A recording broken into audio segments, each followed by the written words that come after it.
누가복음 12장 22절에서 34절 말씀입니다. 같이 읽겠습니다. 또 제자들에게 이르시되 그러므로 내가 너희에게 이르노니 너희 목숨을 위하여 무엇을 먹을까 몸을 위하여 무엇을 입을까 염려하지 말라. 목숨이 음식보다 중하고 몸이 의복보다 중하니라. 까마귀를 생각하라. 심지도 아니하고 거두지도 아니하며 골방도 없고 창고도 없으되 하나님이 기르시나니 너희는 새보다 얼마나 더 귀하냐. 또 너희 중에 누가 염려함으로 그 키를 한 자라도 더할 수 있느냐. 그런즉 가장 작은 일도 하지 못하면서 어찌 다른 일들을 염려하느냐. 백합화를 생각하여 보라. 실도 만들지 않고 짜지도 아니하니라. 그러나 내가 너희에게 말하노니 솔로몬의 모든 영광으로도 입은 것이 이 꽃 하나만큼 훌륭하지 못하였느니라. 오늘 있다가 내일 아궁이에 던져지는 들풀도 하나님이 이렇게 입히시거늘 하물며 너희일까 보냐. 믿음이 작은 자들아, 너희는 무엇을 먹을까 무엇을 마실까 하여 구하지 말며 근심하지도 말라. 이 모든 것이 세상 사람들이 구하는 것이라. 너희 아버지께서는 이런 것이 너희에게 있어야 할 것을 아시느니라. 다만 너희는 그의 나라를 구하라. 그리하면 이런 것들을 너희에게 더하시리라. 적은 무리여 무서워 말라. 너희 아버지께서 그 나라를 너희에게 주시기를 기뻐하시느니라. 너희 소유를 팔아 구제하여 낡아지지 아니하는 배낭을 만들라. 곧 하늘에 둔 바 다함이 없는 보물이니 거기는 도둑도 가까이 하는 일이 없고 좀도 먹는 일이 없느니라. 너희 보물 있는 곳에는 너희 마음도 있으리라. 아멘. 저의 지나온 시간은 잠시 생각해 보았습니다. 제가 강원도 삼척에서 태어났습니다. 탄간촌에서도 저희 집은 그 사택이 주어지는데 가장 산꼭대기 위에 가장 끝집에 있었던 저희 집이었습니다. 저는 어린 시절에 그 산꼭대기 집을 올라갈 때마다 아니 우리 집은 왜 이렇게 높은 곳에 있지? 그렇게 생각을 했었어요. 근데 지나고 오니까 우리 집이 그 탄간촌에서도 가장 잘 못 사는 집이었던 것 같아요. 백도 없고 그랬다니까 가장 높은 곳에 올라가기 힘든 곳에 있었지 않았나 저는 생각해 봅니다. 어쨌든 그때 제가 탄간촌에서 그렇게 살다가 그때 기억은 사실 별로 없습니다. 9살에 저희 엄마의 손을 이끌어서 강권적으로 저희가 서울로 올라오게 됐어요. 그래서 서울에 온 곳이 월곡동 집이었는데 방 한 칸에 5명이 가족이 오글오글 거리면서 살았던 기억이 있습니다. 그때 저는 다 그냥 그렇게 사는 줄 알았거든요. 근데 6학년 때 친구 집에 놀러 갔는데 친구 집이 정말 으리으리한 거예요. 양옥집에 2층 집에 피아노도 있고 그 까만색 소파도 있는 거예요. 저는 소파를 처음 봤습니다. TV에나 있는 줄 알았는데 친구 집에 있더라고요. 그래서 그때 제가 그때 그 친구를 만나고 집에 온 날부터 제가 하는 일은 무슨 일을 했냐면 밤마다 잠 잘 때마다 누워서 제가 나중에 살 집을 그려보았어요. 방이 몇 개, 어떻게 그리고 난 지금 이렇게 살지만 나중에는 내가 크면은 좀 멋진 집에서 살고 싶다는 그런 마음을 가졌던 것 같아요. 그래서 제가 늘 잠 자면서 그 잠을 못 자는 날 있잖아요. 피곤해서 잠이 든 날도 있지만 잠이 안 온 날은 방 한 칸, 방 2칸, 방 3칸 이러면서 제가 혼자서 그런 꿈을 꾸면서 그렇게 한 몇 년을 그랬던 것 같아요. 중학교에 올라가서도 제가 잠들 때마다 그 제가 미래에 살 집을 그림을 그리면서 그렇게 꿈을 키웠던 것 같아요. 그럼에도 불구하고 저의 삶은 그렇게 좋아지지도 않고 나아지지도 않았어요. 너무 삶이 그러다 보니까 제 아내는 좀 더 많이 다른 사람들보다 굉장히 소심하고 또 제가 그런 가족에서 살다 보니까 또 늘 염려, 근심, 걱정 이런 게 제 안에 너무너무 단골 메뉴였어요. 그리고 또 저는요, 그 삶에 대해서 세상에 대해서 좀 싫은 마음 있죠. 그래서 부정적이고 모든 일에 어둡고 좀 염세적이고 그냥 세상을 그냥 보는 게 아니에요. 항상 비과서 보는 거예요. 그렇게 비난하고 비판하고 그랬던 저였어요. 너무나 염세적이어서 삶의 의욕도 없었습니다. 왜였냐면 열심히 노력을 해도 중학교 딱 1학년에 올라갔는데 우리 반에 어떤 아이가 영어를 하는데 저는 이제 알파벳을 하고 있는데 그 친구는 영어를 쭉 막 영어를 너무 유창하게 잘하는 거예요.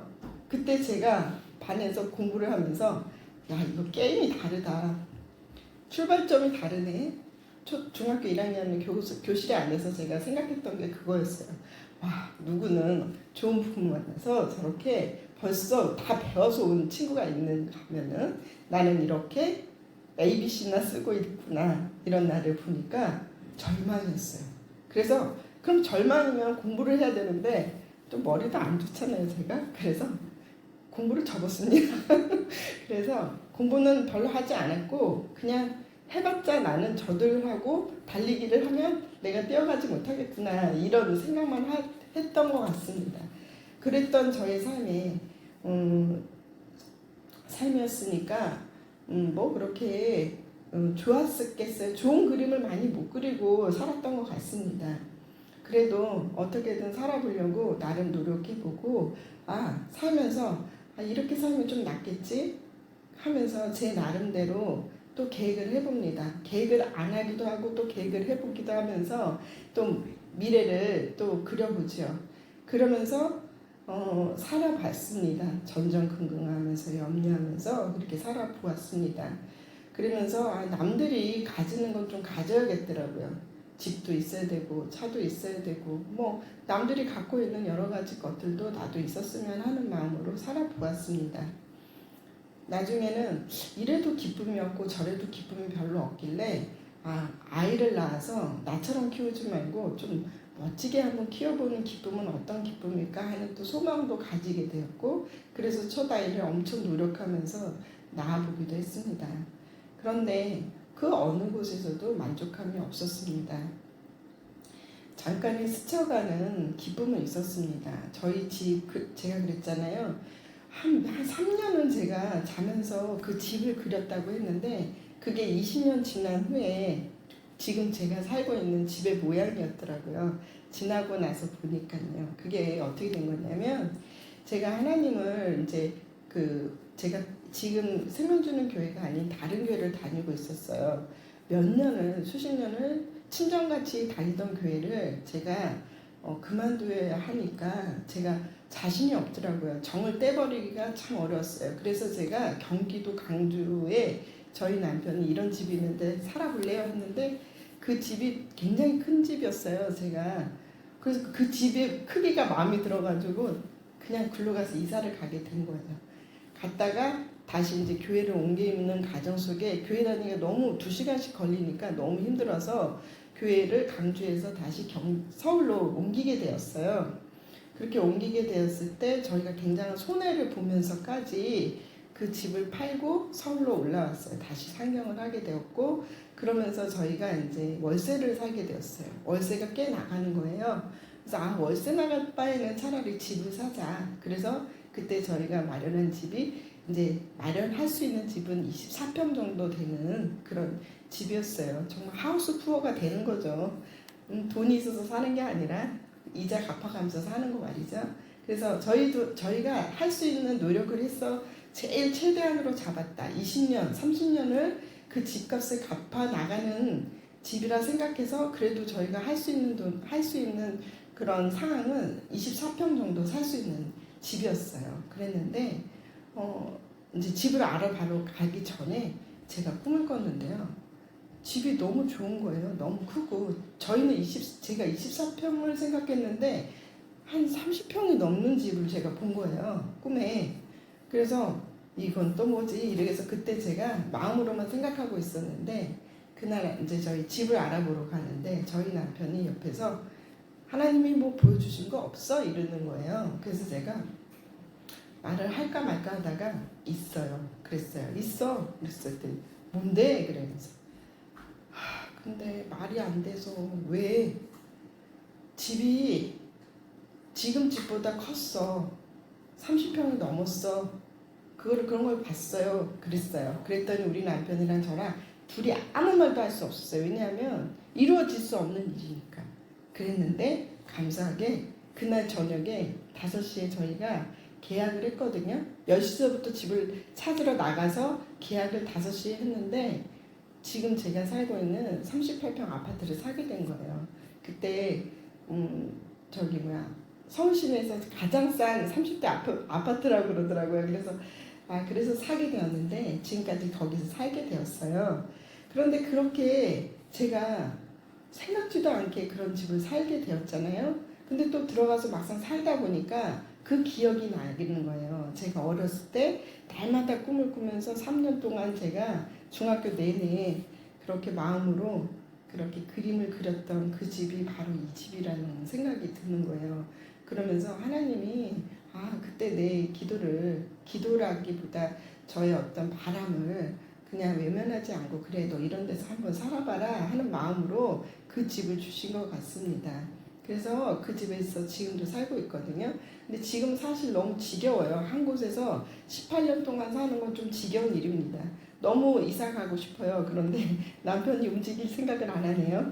어쨌든 근데 그 집을 샀을 때도 얼마나 기뻤겠어요. 제가 얼마나 소원하던 집이었어요. 제가 소원하고 한 20년 후에 그 집을 사게 되었으니 생애 첫 집을 사게 된 거잖아요. 정말 기쁘더라고요, 마음에. 근데 그 기쁨이 한 달을 가지 못하더라고요. 한 달을. 3년을 꿈꿨고 또 그것을 꿈꿔서 그 집을 막상 갔는데 마음에 이렇게 기쁨이 별로 없네. 그때 발견했습니다. 그러면서 이 세상에서 가장 귀하다 하는 그 어떤 것도 가진다 하면 이게 이 기쁨이 오래가지 않는다는 것을 저는 더 알게 되었어요. 그걸 하나님이 저한테 알려주신 것 같았습니다. 근데 하나님이 주시는 기쁨은 좀 다른 기쁨이더라고요. 하나님, 제가 다른 것을 구하지 않고 이제 하나님만 구하고 살고 하나님의 은혜만 구하고 살겠습니다라고 고백하고 또 하나님이 그때마다 저에게 은혜 베풀어 주시는 그 은혜는 한 번이 아니라 계속적으로 진행적으로 계속 수시로 이렇게 은혜를 허락해 주시니까 그 은혜가 계속 지속이 되는 거예요. 날마다 지속이 되고 또 그 은혜가 정말 이 기쁨이 뽀글뽀글 올라오는데 얼마나 큰 기쁨이냐면 이거는 정말 말로 할 수 없는 기쁨인 거예요. 그러면서 천국을 소유한 백성이라는 마음이 제 마음에 오더라고요. 천국이 내 안에 들어왔구나. 성경에 있는 이 이야기가 정말 사실이구나. 그리고 이 성경에 있는 이야기 속에서 일어나는 일, 그럼 천국도 있고 지옥도 있는데 이제 내가 그래도 하나님이 나를 사랑하셔서 천국을 나한테 주시려나 보다 하는 그 기쁨이 내한테 오는 거예요. 그러니 그 기쁨이 어찌 조그마한 아파트 하나 산 거 그래요. 좀 마음을 퍽 써서 100평짜리 집을 샀다 하면은 그 기쁨이 비교가 되지 않잖아요. 비교할 수 없는 그 기쁨이 제 안에서 일어나더라고요. 하나님이 주시는 은혜는 그런 은혜였어요.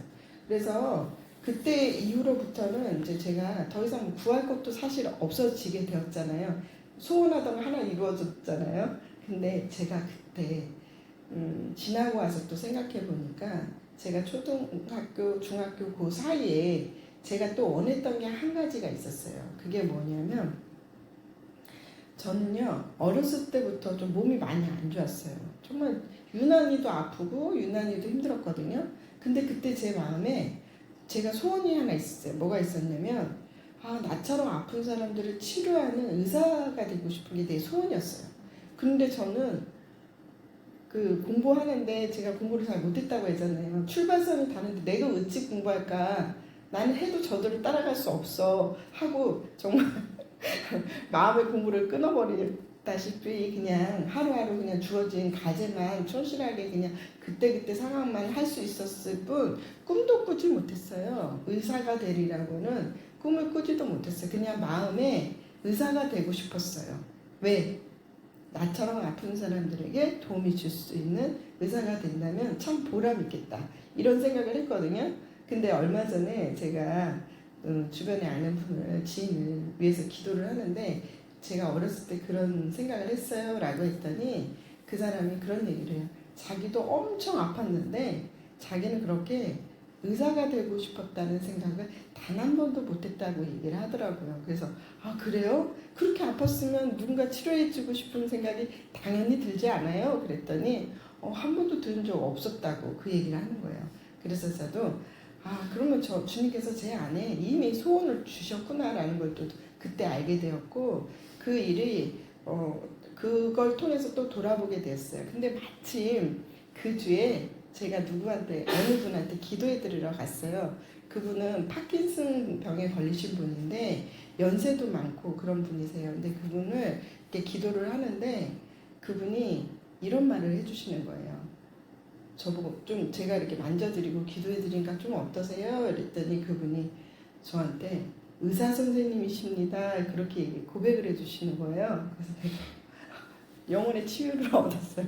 막 웃었어요. 그 집에 가면은 좀 기쁩니다. 왜냐면 제가 피부에 좀 뭐죠? 컴플렉스 있잖아요. 근데 그 집에 갔는데 그분이 어쩜 그렇게 얼굴이 환하고 어쩜 그렇게 빛나냐고 막 그렇게 칭찬해 주셨고요. 또 그분이 저한테 의사 선생님이라고 얘기를 해 주셨어요. 그래서 제가 와 일생에 내가 듣고 싶은 모든 말을 이분한테 통해서 듣게 하셨네요. 하면서 제가 웃었어요. 하나님한테. 근데 어쨌든 그 파킨슨 병에 걸리신 그분은 연세가 꽤 있으세요. 걷지도 못하시고 그러신 분인데 누구의 도움 없이는 걸을 수도 없고 또 지팡이 없이는 또 걸을 수도 없어요. 그리고 또 잘 넘어지시고 아무튼 몸이 굳어가는 그런 병이에요. 근데 그분이 저한테 이런 얘기를 해주십니다. 자기의 딸이 의사고 자기 사위가 의사라고 합니다. 그런데 병원에서는 해줄 수 있는 게 아무것도 없습니다. 라고 얘기를 하는 거예요. 그런데 그분이 이제 이번 주 주일날 오시게 될 것 같아요. 저희 교회에 한 달 와서 계신다고 하네요. 어쨌든 그분이 이렇게 기도를 받으시면서 이게 몸이 녹아지는 것을 경험하고는 오신다고 하네요. 근데 이 파킨슨 병에 걸린 이 분이 돈도 많고 또 연세도 많으신 분이세요. 그런데 아직도 세상을 버리지를 못하셨더라고요. 그래서 제가 루세의 이야기를 하면서 루세의 그 아내 이야기라고 소금 기둥 얘기를 해드렸어요. 그분한테 자꾸 세상 바라보시면 몸이 굳어져요. 마음이 굳어집니다. 그러면 몸도 굳어지고 마음도 굳어지면 몸은 더 굳어지겠죠. 세상에서 이제는 살지 말고 제발 구원의 삶을 살아, 은혜의 삶을 살았으면 좋겠다고 이제 얘기를 해요. 근데 그분이 이 하나님의 나라에 대한 걸 아직도 잘 몰라요. 복음이 뭔지도 잘 몰라요. 그러나 조금의 은혜를 가지고 이제 올 거예요. 그런데 그분에게 제가 무엇을 전해드려야 되냐면 바로 천국이 있음을 죽어서 가는 천국이 아니라 이 땅에서 하나님의 나라가 우리 속에서 일어나는 거, 우리 마음이 달라지는 것을 그분한테 알려드릴 거예요. 그러면 그분의 마음이 평강이 임할 거고 그 평강이 몸을 회복할 거라고 저는 믿습니다. 이렇듯이 하나님은 우리 안에서 주시려는 것은 하나님의 나라, 그의 나라를 우리한테 주시려고 하는데 우리는 날마다 무엇을 먹을까, 무엇을 입을까, 그쵸? 살아보면요 다 그런 생각해요. 오늘 뭐 먹지? 좀 이따 뭐 먹지? 늘 그 걱정하고 있고요. 내일 아침에 무슨 옷을 입을까? 뭐 이런 거 늘 걱정하고 또 염려하는 게 우리예요. 근데 이게 어떤 사람은 염려하는 사람이 있고 어떤 사람은 그냥 이렇게 그냥 그런 거지 뭐 이렇게 넘어가는 사람이 있고 이제 사람마다 온도차는 다르지만 어떤 문제가 생기면 늘 우리는 염려하고 근심하고 걱정하고 불안해하는 게 너무 당연한 겁니다. 그런 우리에게 주님이 우리에게 그 마음 바꿔주시려고 우리에게 오신 거예요. 참된 구원의 은혜를 베푸시려고 이 땅에 오셔서 이 땅에 속한 모든 것이 다가 아니라는 걸 알려주시는 거잖아요. 이 세상은 멸망할 세상이요 썩어져 갈 세상이라는 것을 우리에게 인식시켜 주는 거예요. 그런데 우리는 우리 스스로 그것에 대해서 인식할 수 없는 자들입니다. 우리는 스스로 주님을 따를 수도 믿을 수도 없는 자들이에요. 주님이 은혜 베풀지 않으면 믿을 수도 없어요. 그쵸? 근데 저도 예전에는 이렇게 치유 기도를 하러 갈 때 저 안에도 선입견이라는 게 있었던 것 같아요. 뭐냐면 뭔가 주를 위해서 충실하고 또 선교사급 정도로 주를 위해서 하는 분들을 기도할 때는 그분들한테 어떤 불도 임하고 또 치유가 잘 일어나고 이러면 전 그건 당연하다고 여겼어요. 그런데 의외로 아무것도 하지 않았어요. 주의 일을 하지도 않았는데 이제 믿으려고 하시는 분이고 또 믿음이 없으신 분인 것 같은데도 어떨 때는 그분은 하나님이 그냥 무한한 은혜로 또 은총을 내려주시는 것을 경험하게 돼요. 그러면서 제 안에 내가 생각했던 그 제한된 생각을 하나님이 여지없이 무너뜨리거든요.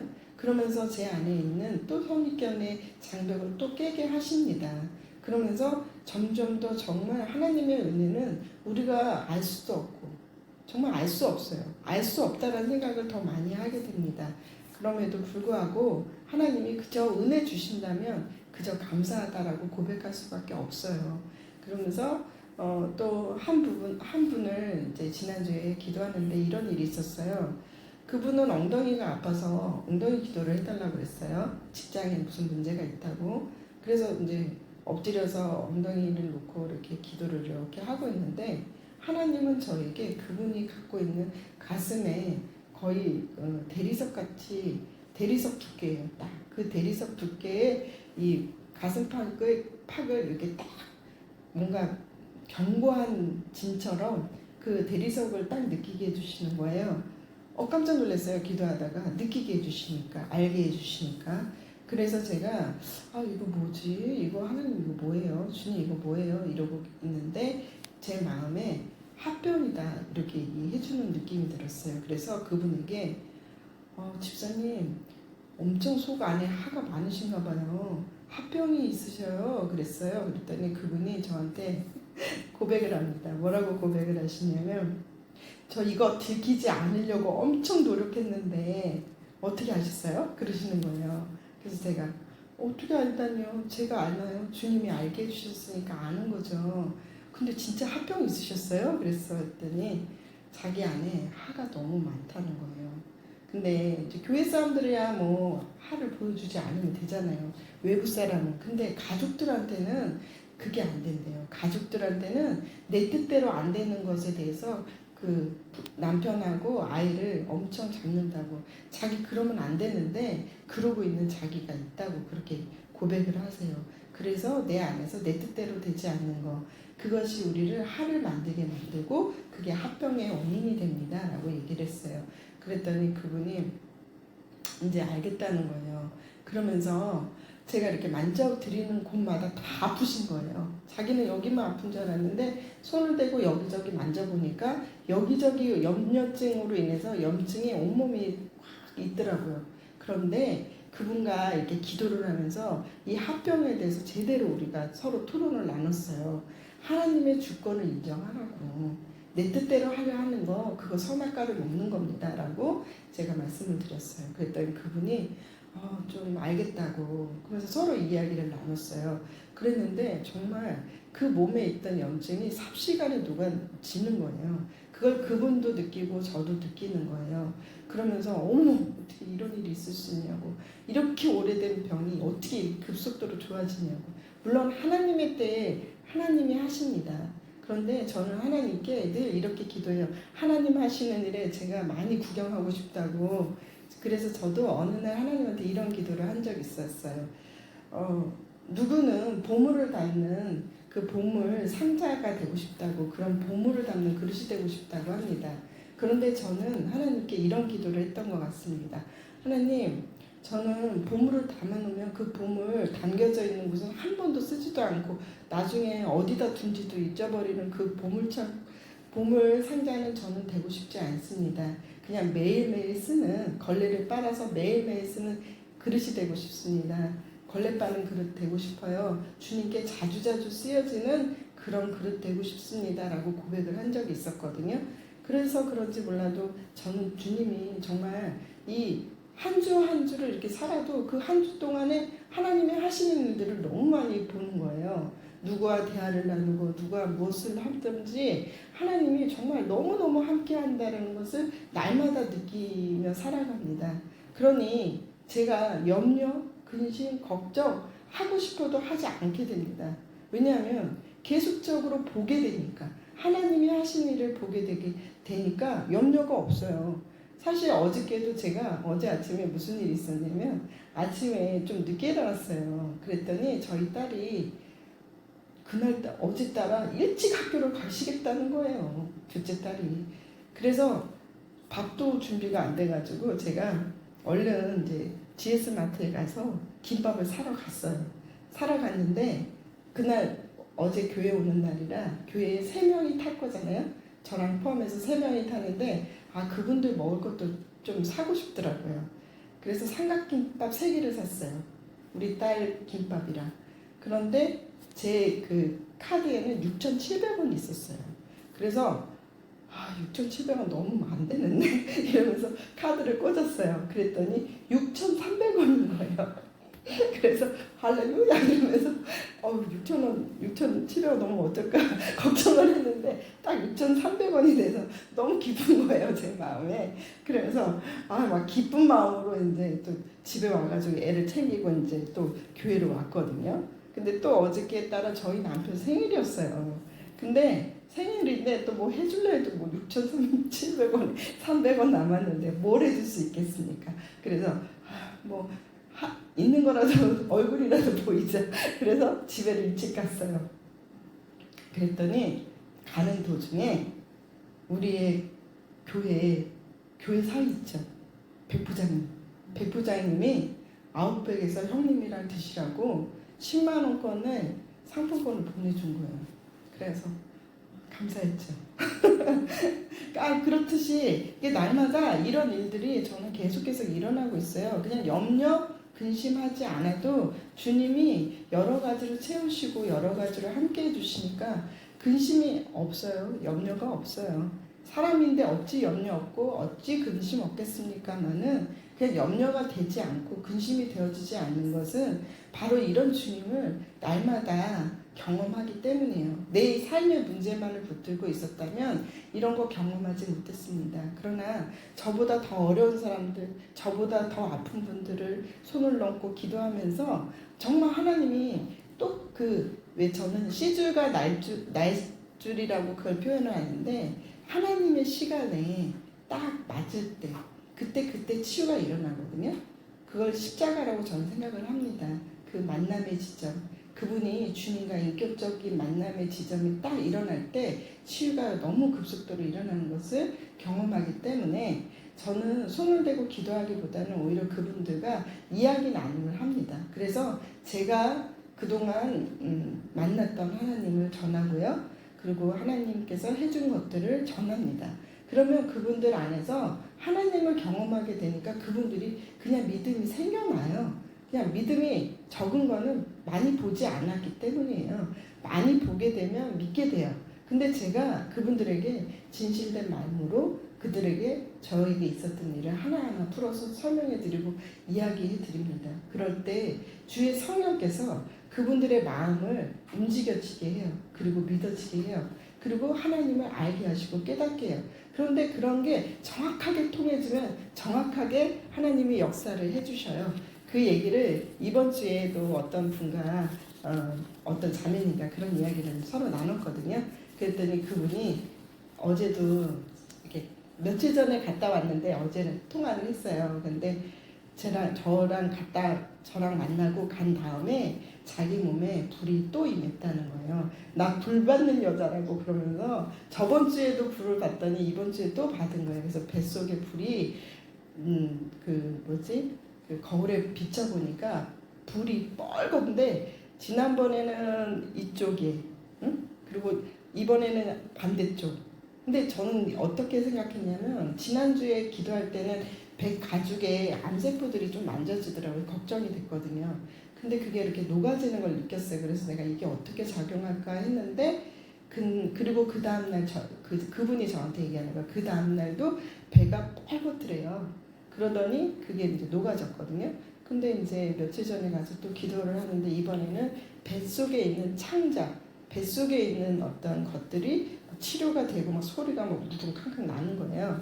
그래서 이번에는 뭔가 장기가 치료되나 보다 이렇게 생각을 했는데 아니나 다를까 어저께 통화를 하는데 가시고 또 배에 또 한쪽이 다른 쪽에서 붉은 게 돌아가지고 난 이제 불 제대로 받는 여자인 것 같다고 이렇게 그러더라고요. 그러면서 정말 하나님은 딱 그 뭐랄까요, 공의의 하나님이시라는 걸 자기가 더 느끼고 저랑 이제 그런 얘기를 해서 정확히 주님이 원하시는 거에 딱 떨어지면 하나님 해주시는구나, 이걸 자기가 이제 이번에 더 느꼈다고 그 얘기를 하는 거예요.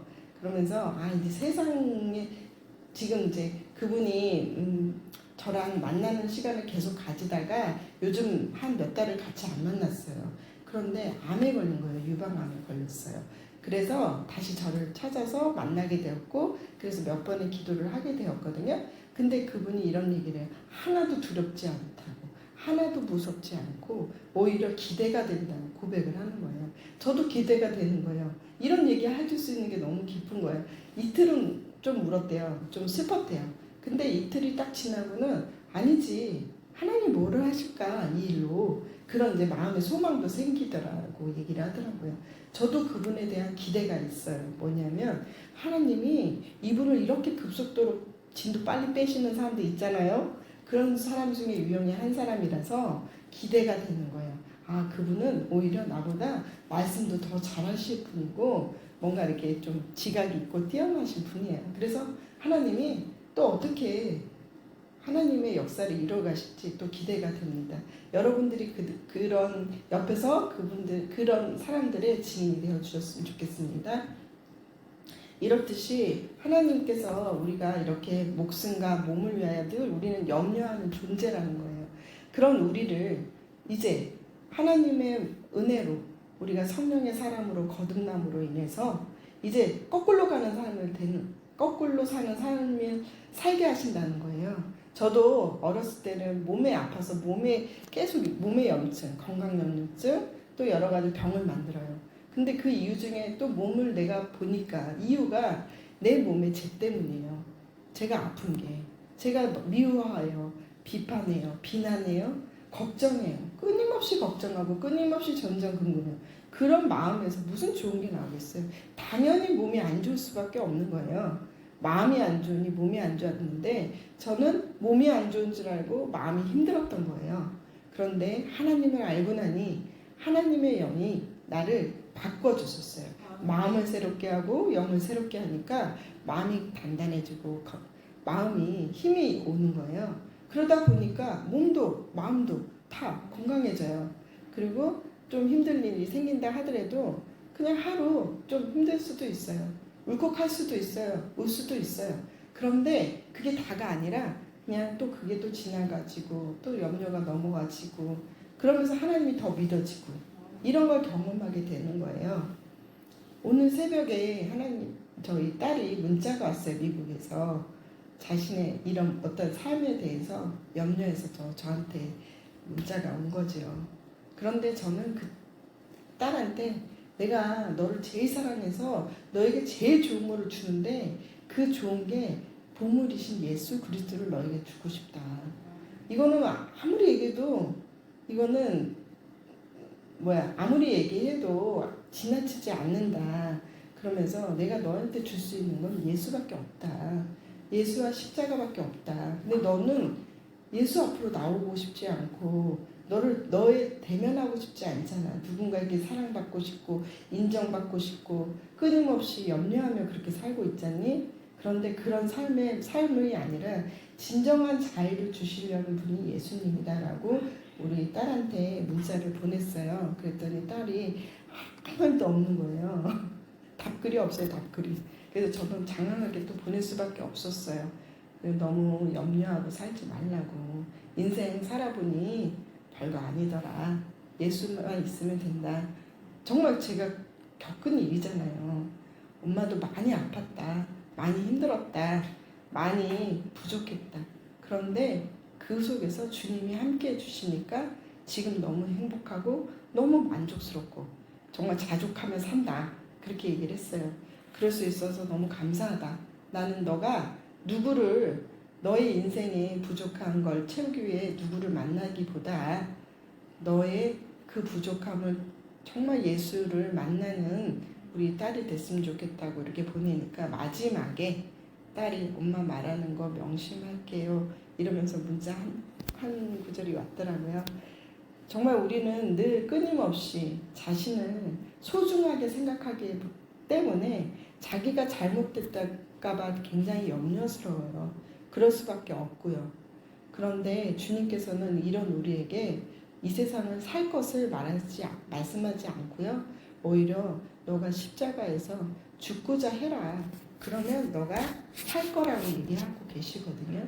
근데 그게 왜 그런가 했어요. 예전에는 뭐 죄를 위해서 내 죄가 안 보이니까 십자가에 있는 겁니다. 뭐 이렇게 생각도 해봤는데요.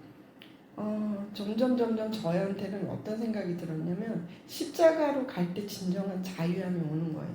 십자가로 갈 때 모든 것에서 자유함이 와요. 그리고 가장 중요한 게 뭔가를 또 생각해보고 돌아보게 되고 그러면서 우리 인생이 왜 염려하냐면 내려놓지 못했기 때문에 염려하고 근심하는 거거든요. 그런데 주님이 믿어져요. 십자가로 가면 주님이 알게 하고 은혜를 베풀어 주시니까 그 믿음이 우리 안에서 성령으로 역사를 하니까 우리 안에 염려가 떠나가고 근심이 떠나가니까 주님이 주시는 정말 생명력이 내한테 들어오는 거예요. 생명이 내게 있는 거예요. 그러니 우리가 은혜와 기쁨과 감사한 마음이 저절로 생겨날 수밖에 없거든요. 그렇게 하시는 거예요. 그 생명을 주님의 생명을 주시려고 우리에게 십자가로 가게 하기 위함인데 우리는 뭔가 십자가로 가면 내가 다 없어지고 주님만 있으니까 굉장히 불행할까라고 생각해요. 착각해요. 그것도. 그게 아니라 자기의 존재가 어떻게 잘못될까 변화될까 그런 염려 때문에 주님 앞에도 못 가요. 사실 주님 옆에 가면 왠지 희생하고 헌신하고 섬겨야 되고 막 그런 것만 있을 것 같아요. 물론 희생해야 돼요. 섬겨야 됩니다. 희생도 섬김도 다 그 속에서 주님께서 역사해 주시면 그 모든 것들을 주님이 기쁨으로 바꿔주시고 그 모든 것을 더 좋은 것으로 우리에게 채워주시는 그런 좋으신 선하신 하나님이시잖아요. 선하신 주님이시잖아요. 자신의 목숨을 내어버리기까지 우리를 사랑하신 그분이 좋은 것으로 주시려는데 우리는 가보지 않았고 또 우리는 그걸 맛보지 않았기 때문에 우리는 그것에 대해서 또 염려해요. 또 불안해지죠. 그러면서 이 땅에 사는 것이 무지 좋은 것처럼 우리가 붙들려고 합니다. 내 평화가 깨어지는 거, 안정이 깨어지는 거, 내가 생각했던 내 뜻이 깨어지는 게 죽기보다 싫어하는 게 우리입니다. 자존심 붙들고요. 그리고 자기가 갖고 있는 것들을 붙들고 있으면서 마치 그것이 다 주는 것이냐 착각하면서 그렇게 사는 게 우리 인생이에요. 그러나 제 그 유방암 걸리신 그분이 미국에서 오르겐 교수님이 되셨어요. 근데 그 교수가 되는 그날 학위를 따는 그날 자기 안에서 이 모든 게 다 그냥 부질없다 그런 걸 깨달았다고 그러더라고요. 그래서 제가 뭐라 그랬냐면 그 마음조차도 하나님이 주신 거라고 그랬어요. 어떻게 부질없다 생각이 드냐고. 근데 부질없게 하심도 하나님께서 비춰주신 거라고 부질없게 해서 정말 다행이라고 생각한다고 그 마음을 주셔서 감사하게 여기라고 그랬어요.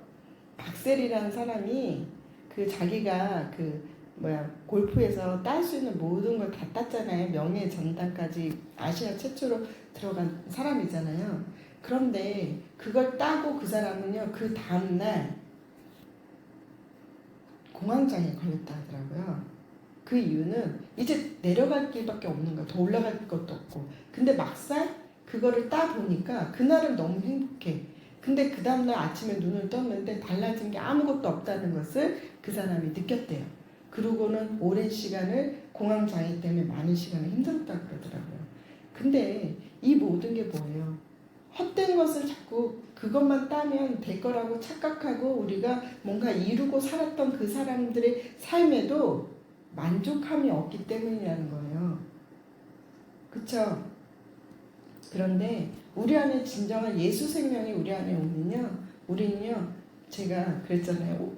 어제 아침에 6,700원에서 300원 남았는데도 만족하고요. 그리고 또 하나님이 저에게 주신 마음 중에 하나는 뭐냐면, 제가 너무 마음 불편하게 몇십 년을 살았어요. 저희 남편하고. 근데 지금 돌아봐도 우리 남편이 그렇게 못된 사람도 아닌데 왜 그렇게 나한테 못되게 했을까? 저는 그렇게 생각을 했거든요. 근데 저 사람이 아니라 저를 위해서 그 사람을 통해서 저를 단련시켰던 거예요. 요즘은 그렇게까지 저한테 안 하거든요. 그런데 제가 그때 저희 남편이 저희 마음을 너무 힘들게 할 때, 그때 제가 고백해냈던 기도가 이런 기도였어요. 하나님, 저 그냥 마음 편하게 어딨나 그냥 그 돗자리 하나 피고 누워서 숨 쉴 수 있는 공간만 주세요. 그럼 전 만족하겠습니다라는 기도를 했던 것 같아요. 그러니까 그 기도하고 그 다음부터 우리 남편이 저한테 그렇게 마음을 불편하게 하진 않더라고요. 그러니까 여러 옆에 있는 사람들을 통해서 저라는 사람을 또 만들어 가신 거잖아요. 그러고 나니까 제가 어떻게 변화되었냐면요. 예전에는 제가 그랬잖아요. 소심하고 또 전전긍긍하고 또 예민한 성격의 저는 어디 가서 화장실도 못 가요. 어디 가서 잠도 잘 못 자는 그런 사람이었어요. 그런데 이제 바뀌어서 그 어디나 하늘나라가 된 거예요. 춥지만 않으면 어디나 마음 놓고 그냥 자요. 지하철이고 어디고 앉아도 나 이제 잘래 하면 누워서 눈 감으면 잠이 와요. 그렇게 제가 변했어요. 어렸을 때 제가 수련회를 갔는데 4박 5일 동안 화장실을 못 갔어요. 화장실이 우리 집 화장실이 아니었어. 우리 집 화장실 좋았냐고요? 아니요. 우리 집 화장실 변기가 그냥 재래식 변기였어요. 근데 우리 집의 변기가 아니라고 제가 못 가는 거예요. 그래서 4박 5일 동안 거의 굶다시피 해가지고 화장실을 안 갔어요. 그 정도로 제가 예민했던 사람이거든요. 근데 지금은 뭐 어디든 뭐 아시죠? 아시죠? 저를 아시는 분들은 아마 아실 거예요. 어디서나 제가 잘 가는 거를. 그렇게 제가 정말 마음이 바뀌니까 모든 삶의 모든 것이 바뀌었습니다. 이렇게 바꿔주시려고 주님께서 지독하게 또 저를 또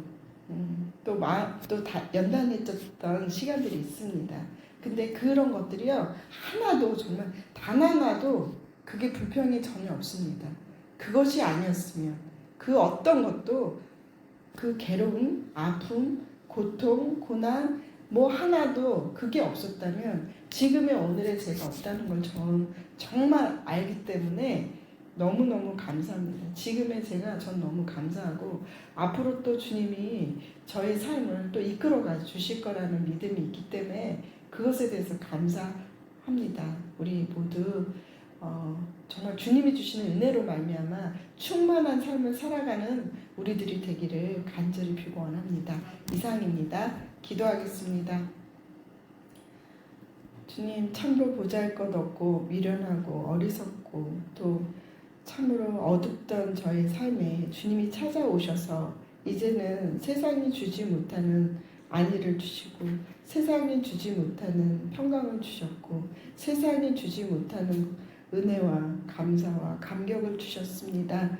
주님, 참으로 감사드리며 앞으로의 남은 삶도 주를 위해 더 살아갈 수 있도록 도와주시옵소서. 또 우리와 함께하는 주님의 자녀들과 함께 더 손에 손을 맞잡고 주님의 나라와 그의 뜻을 이루며 살아갈 수 있는 우리 성도님들과 저와 모두가 되기를 간절히 빌고 원하며 사랑 많으신 예수님 이름으로 기도했습니다.